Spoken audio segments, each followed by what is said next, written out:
Over stock पे आते हैं तो ओवर स्टॉक के अंदर प्राइस एड टू लिस्ट करने का कोई ऐसा सिस्टम नहीं है। आपको सिर्फ सिंपल जो है अपनी आइटम को जो है अपनी आइटम को जो है आप एड टू कार्ट करेंगे और उसका जो चेकआउट का प्रोसेस है वो चलाएंगे, और जब लास्ट स्क्रीन के पर आएंगे जहाँ पे पेमेंट की जो इंफॉर्मेशन मांगता है ओवर स्टॉक के अंदर की मैं बात करूँ,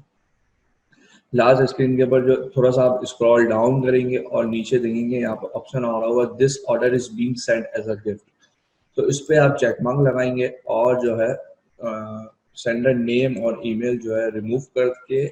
उसके बाद सबमिट ऑर्डर कर देंगे तो आपका जो ऑर्डर है वो विदाउट प्राइस रिसिप्ट